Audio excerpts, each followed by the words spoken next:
ఓం శ్రీ గురుభ్యో నమః. ఓం శ్రీమాత్రే నమః. పురాతన కాలంలో స్త్రీలు ఎక్కువగా నగలు ధరించేవాళ్ళు.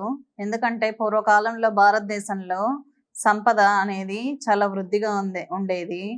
బంగారం కానీ వజ్రాలు కానీ రాసులు పోసి అమ్మేవాళ్ళు అన్నమాట. అది బ్రిటిషర్స్ కాలంలో చాలా వరకు బ్రిటిషర్స్ తర్వాత ఆ నగలు అనేది ఉండడం అనేది చాలా వరకు తగ్గింది. ఆ తరంలో ఆడవాళ్ళు ఎక్కువగా పంచమాంగళ్యాలు అని ధరించేవాళ్ళు. వివాహమైన స్త్రీ అని గుర్తించడానికి కాలికి మెట్టెలు, మెడలో నల్లపూసలు, మంగళసూత్రము, చెవులకి కమ్మలు ధరించేవాళ్ళు, నుదుటిన పాపిట బిళ్ళ ధరించేవాళ్ళు. వీటిని పంచమాంగళ్యాలు అంటారన్నమాట.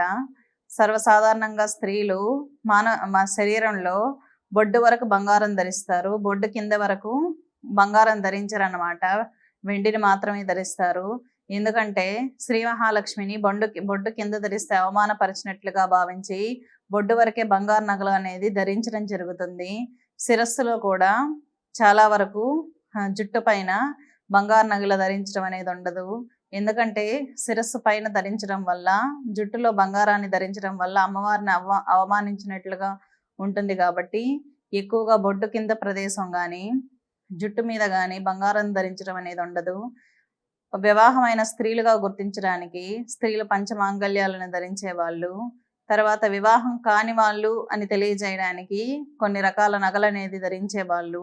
భూమి మీద లక్ష్మీదేవి బంగారు నగలలో నివాసం ఉంటుంది అని మన పండితుల నమ్మకం. కాబట్టి ఆడవాళ్ళు బంగారు నగలు ధరించడం ద్వారా ఎక్కువగా పాజిటివ్ ఎనర్జీ అనేది అబ్జర్వ్ చేసుకోవడం జరుగుతుంది. ఆ పాజిటివ్ ఎనర్జీని అబ్జర్వ్ చేసుకోవడం ద్వారా స్త్రీలు స్థిరంగా శాంతంగా ఐశ్వర్య రూపమైన శ్రీ మహాలక్ష్మి రూపంలో గోచరిస్తూ ఉంటారు. కాబట్టి ఆ తరంలో ఎక్కువగా బంగారు నగలు అనేది ధరించడం జరుగుతుంది. ఇంకొక విషయం ఏంటంటే, బంగారు నగలు ఎక్కువగా ధరించడం ద్వారా ఆకర్షణ శక్తి, ఆరోగ్యం కూడా వృద్ధి చెందుతుంది. మీరు పాశ్చాత్య దేశాల్లో చూసుకున్నట్లయితే బంగారాన్ని ఆహారంలో కూడా వినియోగించడం అనేది జరుగుతుంది. కాబట్టి బంగారం అనేది ఇంతకు పూర్వం మనుషులు టాబ్లెట్స్ తీసుకోవాలంటే కూడా బంగారు రేకులో చుట్టించేవాళ్ళు పూర్వకాలంలో. కాబట్టి బంగారు అనేది ఆరోగ్యపరంగా, ఆధ్యాత్మిక పరంగా కూడా చాలా ఉన్నతమైంది. కాబట్టి బంగారానికంటూ ఒక అత్యున్నతమైన విలువ అనేది ఉంది. స్వస్తి.